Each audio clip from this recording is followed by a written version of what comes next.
Okay. So good evening, Margaret. My first question to you is, we don't seem to have an architecture policy in the UK, yet when we look at Europe and Ireland, who's just recreated a new policy for themselves, they have an architecture policy, which therefore means that it covers the whole of the government and in the public buildings and what they do. Do you think we should have an architecture policy? Well, I think we do have a whole range of policies that we've published over time in either circulars or guidance to local authorities around the importance of place in engaging places, planning guidance about sustainability, planning guidance about the importance of good design and good architectural practice in determining planning applications. And never a year goes by when there isn't new guidance or new advice or new policy statements. On the other hand, what we also do believe in is decentralising power as far as we can to the locality, because communities are best at deciding what fits into their community and what will work in their community. So I would be rather averse to any greater centralisation and control of determination around architecture. So I think we got the balance about right. A lot of advice, a lot of support, but not big nanny telling local authorities what to do. Thank you. And turning to the schools, there's a big, obviously the schools, Building Schools for the Future programme. In terms of the future, how do you think that will roll out, bearing in mind the economic climate, but also how do we ensure that the design stays within that, even if it's a smaller amount? I think Building Schools for the Future is a real success story of how to ensure in a massive capital programme, which is delivered in a decentralised way through local authorities and individual schools, you maintain good design. And that's because we've introduced minimum design standards. And we actually have to take the lesson from that and use it to actually have the same standards for housing. It's hugely important we do that. I think we've missed a trick in not having those minimum design standards in place for housing earlier, and for health buildings. So I would take the exemplar of what's happening in schools and translate that to other buildings. And it's nothing to do with the quantum of money which is available. It's all to do with the quality of buildings that we create out of that quantum of money. And do you think with the, where we've headed before with the PFI, etc., do you think that's actually worked, or do you think now, actually looking back, we would have been better not to have had the PFI with the schools? Well, I've actually been a supporter of the private finance initiative for this reason and this reason alone. That if we hadn't had it, we couldn't have rebuilt so many schools, rebuilt so many hospitals as we have done. Because you'd have been constrained by public expenditure. So it's in the same way that we as individuals take out a mortgage today, which we pay back over time, but enjoy the house today. Investing through PFI has allowed a far bigger capital programme. Now, has PFI worked? Well, I've been to some schools which are fantastic and it works brilliantly.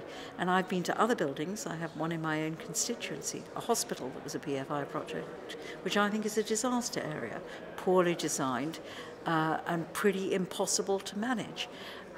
So I don't think it's the structure of the programme which led to good or badly designed buildings that work or do not work. I think it's other factors that led to poor outcomes in some instances and very good outcomes in others. Thank you. And turning to architecture centres, we've talked about them before. How do you see architecture centres supporting the whole question about quality and community engagement? At present, they are funded in many different ways, not just through one or two quangos. Do you think there's a need for at a more local level to be supported by local councils, etc., rather than just being central government? I think the architecture centres play a very important role, and they're the envy of many countries across the world that we've got them there for two reasons. One, they work very hard to ensure community and citizen involvement in the design of buildings and public spaces, and I passionately believe that that's hugely important if we're to get sustainable buildings and sustainable public spaces. And two, they play that role in schools, which ensures that children get interested in the place that they live, in the homes, their hospitals, their schools, their swimming pools, their public spaces. And I think that's very important. And that helps not only because it makes them design aware and design conscious as they grow up, but also if you want to grow a good cohort of architects in the future, you have to inspire them during their school days. Incorporating architecture into the curriculum, either within the school day or outside the school day, is one really, really good way of doing that. So I think they're hugely important. I'd love to see more local authorities funding them and contributing to their continuation, but and we should do all we can to encourage that. But we also have to recognise the constraints that we're under. Local authorities are probably going to face more financial constraints than other parts of the public sector. So we have a duty through various quangos, whether it's the Arts Council or whether it's CABE, to ensure the continuation of this important part of the infrastructure in our communities to promote architecture among communities and within education. Thank you. And one last question. Obviously, sustainability and climate change is on everybody's agenda, and buildings do take up an incredible amount of energy. What is your policy in terms of buildings on the retrofit side, the existing buildings, as opposed to new ones, where we can see new materials helping that energy consumption or reducing it, whereas the building stock we have at the moment is obviously rather a worry for all of us?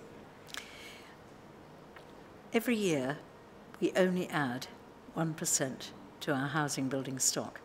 So if we really care about cutting CO2 emissions, and we've set ourselves a really tough target of a 29% cut in CO2 emissions from housing by 2020, then we have to look at how we retrofit the existing housing stock.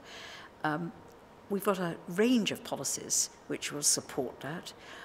From the advice that our CABE gives, that English Heritage gives, to the incentives we give to local authorities to ensure that they promote that, to the target we've set as a government, which is an important target, and actually yesterday in the budget, to the fact that we announced a green bank which will have £2 billion of potential investment in carbon efficient construction methods and things like that.